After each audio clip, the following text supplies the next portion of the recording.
I'm saying these other journalists just told factual untruths, fake news. Here's a small example, but stay with me here.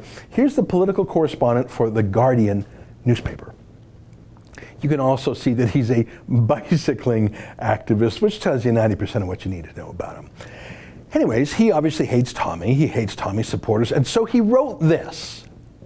Note for some of those tweeting about Tommy Robinson appeal, it's not being held in secret. There are some temporary reporting restrictions.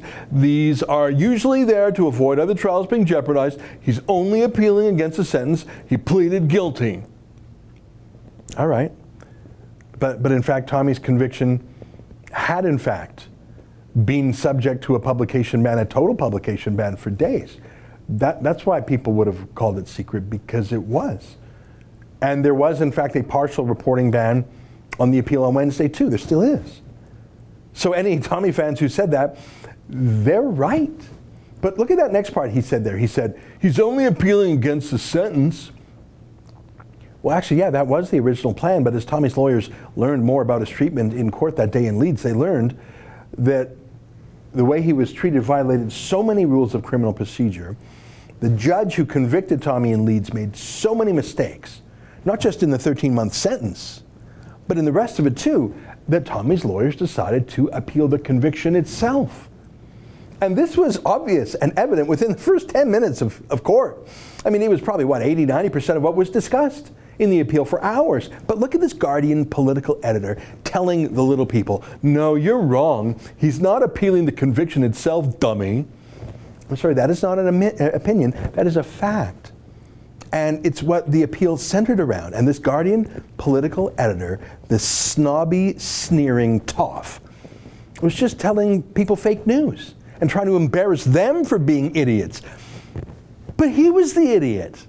When all of these working class Tommy supporters pointed out to His Highness from The Guardian that he's wrong, well, he finally, grudgingly admitted it. He wrote, it seems embarrassingly, I was wrong on the second point.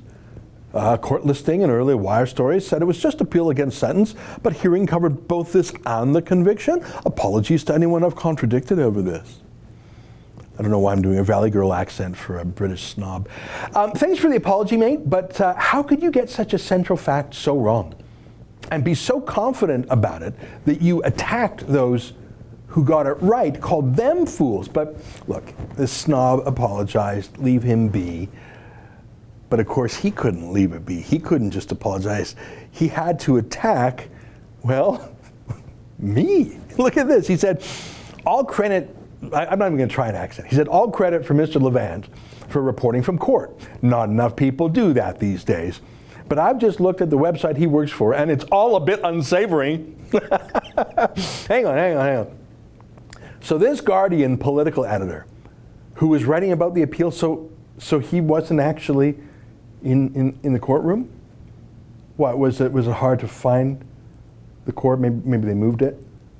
Now, I was coming in from Canada. I came in a day early to make sure I got in. I got to court 2 hours early in the morning to make sure I got a seat.